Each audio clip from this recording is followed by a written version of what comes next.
America ও ইসরায়েলের সঙ্গে সাম্প্রতিক যুদ্ধে তেল বাণিজ্যের গুরুত্বপূর্ণ রুট হরমুজ প্রণালী বন্ধ করে দিয়ে প্রেক্ষাপট বদলে দিয়েছে ইরান। এই সরু জলপথ দিয়ে চলাচলকারী জাহাজগুলোর কাছ থেকে এখন থেকে টোল নেয়ার ঘোষণা দিয়েছে তারা।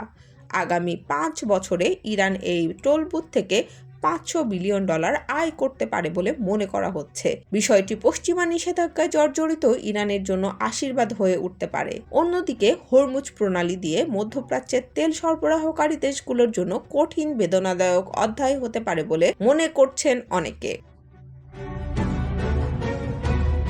মার্কিন সংবাদ মাধ্যম ব্লুমবার্গের প্রতিবেদন অনুযায়ী হরমুজ প্রণালী দিয়ে চলাচলের অনুমতি নিয়ে জাহাজ মালিকদের এখন ইরানের সঙ্গে সমঝোতা করতে হচ্ছে, কারণ হরমুজ প্রণালী দিয়ে চলাচলকারী তেলবাহী ট্যাঙ্কারগুলোর গতিপথ বদলে দিয়েছে ইরান। যুদ্ধ শুরুর পর থেকে 21 মাইল প্রশস্ত এই জলপথের মাঝ দিয়ে চলাচলের পরিবর্তে জাহাজগুলোকে এখন ইরানি উপকূল রেখার খুব কাছ দিয়ে এবং কেশম ও লারক দ্বীপের মধ্যে দিয়ে যেতে বাধ্য করা হচ্ছে।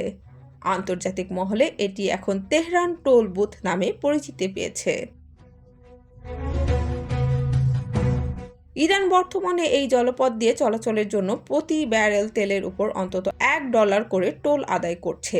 এই ফি পরিশোধ করতে হচ্ছে চীনা ইউয়ান অথবা ক্রিপ্টোকারেন্সিতে। হিসাব অনুযায়ী একটি তেলবাহী ট্যাঙ্কারের জন্য গড় টোল দিতে হচ্ছে প্রায় $20 লাখ।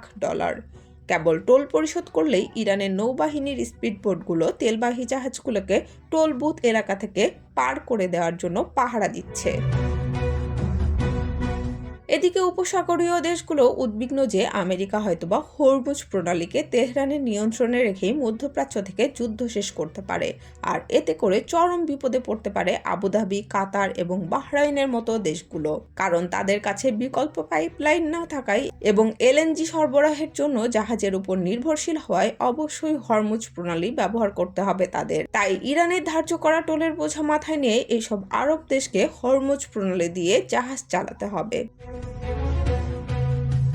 রাইটার্সের কলামিস্ট হুগো ডিকসনের অনুমান অনুযায়ী হরমুজ প্রণালী দিয়ে তেল বাণিজ্য করতে না চাইলে আবুধাবি, কাতার এবং বাহরাইনের মতো দেশগুলোর নতুন পাইপলাইন তৈরি করতে অনেক সময় লেগে যেতে পারে।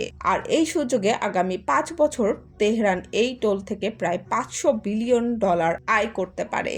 এই বিপুল অর্থ শিয়া প্রধান দেশটিকে আঞ্চলিক আধিপত্য বিস্তারে সাহায্য করবে, এছাড়া তাদের ধ্বংস হওয়া সামরিক বাহিনীকে নতুন করে গড়ে তোলার সুযোগ পাবে বলে মনে করছেন তিনি।